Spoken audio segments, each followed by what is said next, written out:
Welcome, or hopefully welcome back to another cheapwinefinder.com podcast for wine we just wrote up on the cheapwinefinder.com website where we do wine reviews for years. And what we have today is a wine I found at Trader Joe's for $9.99, but I'll get into that in a minute after I tell you its name. OKO or OKO or whatever, organic Pinot Noir 2020 from the Languedoc region in France. It's a Vin de Paz.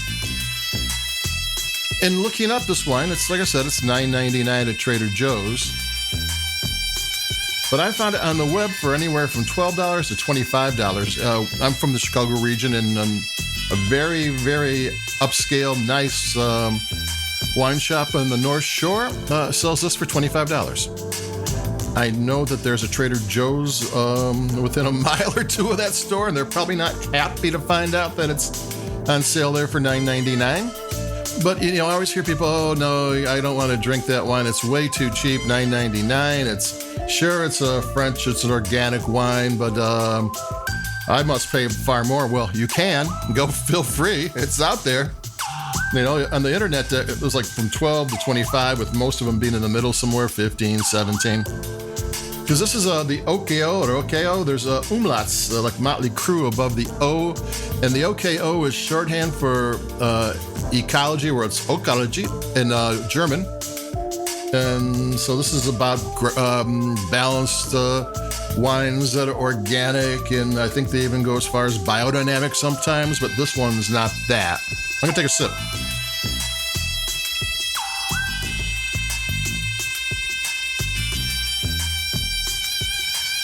So we've already established that, I just put the wine down. I just established that this is not necessarily a $10 wine, which is something you have to, when you're buying store brands, there might be a story behind them. Sometimes a Trader Joe's wine it's $7, $6.99, and that's what it is. And other times there's something else. So this is a wine that their wines are available everywhere. It's a popular brand in the organic field. And can you tell the difference between organic wine and a non-organic wine? Not so much anymore. To be certified organic, it's a fairly long and costly process. You have to pass certain tests along the way, and it is expensive to turn a vineyard over that has not been organic to organic. But once you're there, it's fine. This is the way it was before 1940s, basically, before fertilizers were invented, and more wineries and vineyards are going organic, but they're not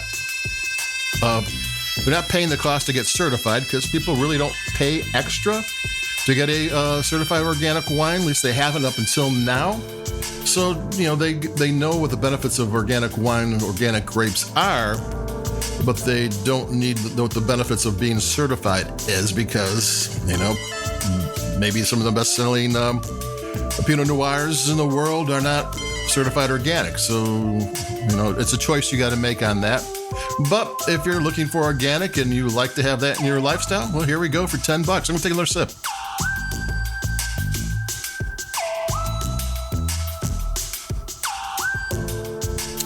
This has a French style to it.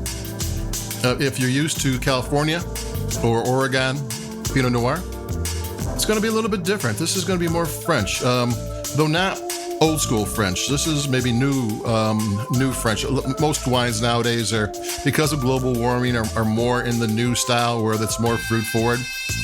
And it's got rounded red berries, almost a certain type of maybe chocolate powder in there. It had some kind of oak in there. That they don't tell you what it is, if it was in French oak barrels or whatever.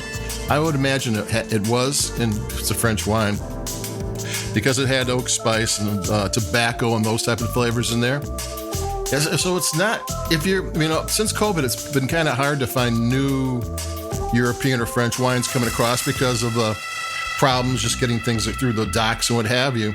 So it kind of like been featuring a lot of American Pinot Noirs. So it's kind of nice just to reset your palate a little bit and taste a wine from the other side of the world. Take another sip, because it is good. Like I said, I don't give grades, but I do take sips.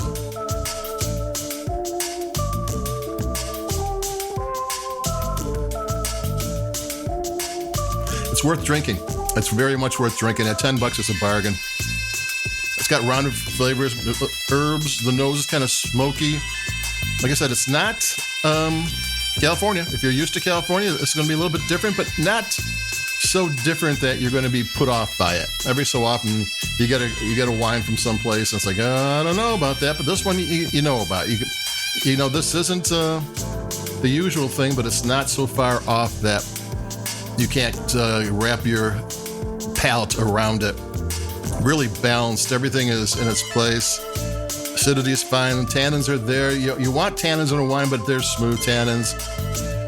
There was a time just a few years ago where they would try to take the tannins out of the wine. You don't want it all the way. You can go too far.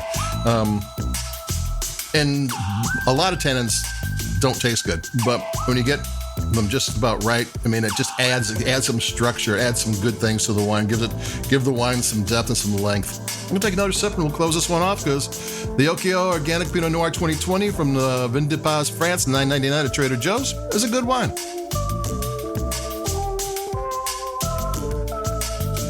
I think that's my fourth sip, if I can count correctly. So there you go. There's the time I tell you to like us where you like your podcast. I don't know where you would do that. We're not that big on Spotify or Apple Podcasts, but if you want to get us there and like us there, please do. And we'll have more wines coming up. It's cooling off a little bit, though not today.